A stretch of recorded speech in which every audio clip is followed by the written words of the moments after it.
കളിക്കാൻ അറിയുന്നവർക്ക് കളി എപ്പോഴും രസമല്ലേ അബി? നിനക്ക് കളിക്കാൻ അറിയാമെന്ന് ആരാ പറഞ്ഞത്?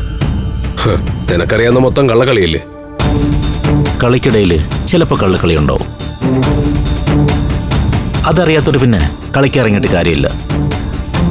എനിക്ക് പക്ഷേ നേരായ കളികൾ മാത്രമേ അറിയൂ.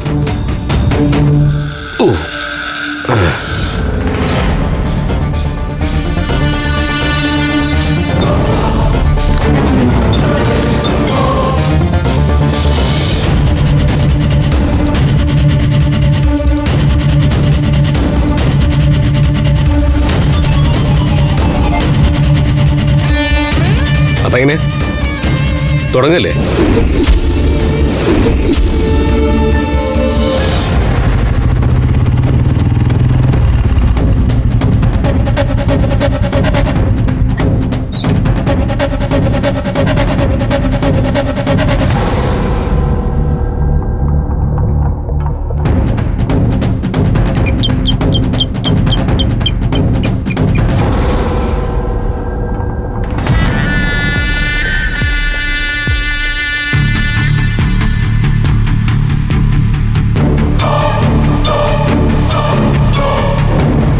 എന്താണ് കലാവതി മാഡം ഇങ്ങനെ അന്തം വിട്ട് നിൽക്കുന്നത്?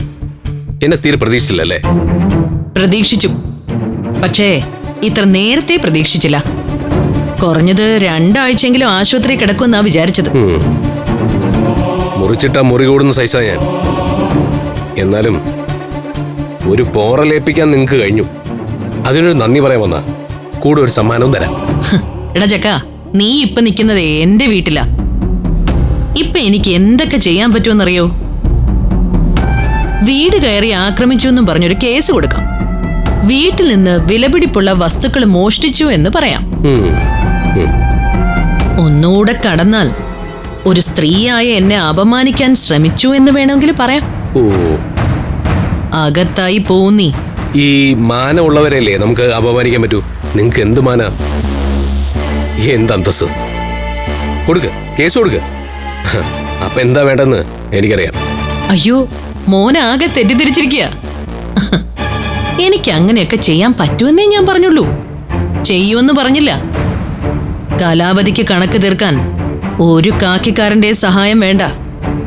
ഇതുവരെയുള്ള എന്റെ സകല കണക്കും ഞാൻ ഒറ്റയ്ക്കാ തീർത്തിട്ടുള്ളത്. അങ്ങനെ ഒരു കണക്ക് തീർക്കലിന്റെ ബാക്കിയാ നിന്റെ നെറ്റിയിൽ കാണുന്നത്. പക്ഷേ മാഡം, ഈ കണക്കൊന്നും അങ്ങനെ തീർന്നിട്ടില്ലല്ലോ. കണക്ക് പറഞ്ഞു തുടങ്ങിയപ്പോഴേ തീർന്നു എന്ന് പറഞ്ഞ എങ്ങനെ? ഇത് നിങ്ങൾ തീർത്ത കണക്ക്. ഇനി എന്റെ കണക്ക് ബാക്കിയുണ്ടല്ലോ. ശരി, അപ്പോ നീ അത് തീർക്ക്.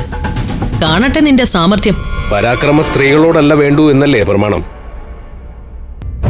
എന്നോട് ചെയ്തതിനൊക്കെ പകരം ചോദിക്കാതെ ഞാൻ വിടില്ല. പക്ഷേ നിങ്ങളൊരു സ്ത്രീയായി പോയതുകൊണ്ട്, അതുകൊണ്ട് മാത്രം നിങ്ങളെ ഞാൻ ഒന്നും ചെയ്യുന്നില്ല. പക്ഷെ കണക്ക് ബാക്കി വെക്കാൻ പറ്റില്ലല്ലോ. എന്തായാലും ഞാൻ തീർത്തിട്ടുണ്ട്. മനസ്സിലായില്ല? പറഞ്ഞു മനസ്സിലാക്കുന്നതിൽ ഒരു ത്രില്ലില്ല. കണ്ടു മനസ്സിലാക്കുന്നതല്ലേ നല്ലത്. ഫ്ലവേഴ്സ് സ്മാർട്ട് ഷോ ശനി ഞായർ ദിവസങ്ങളിൽ രാത്രി 9:30 ഫ്ലവേഴ്സിൽ.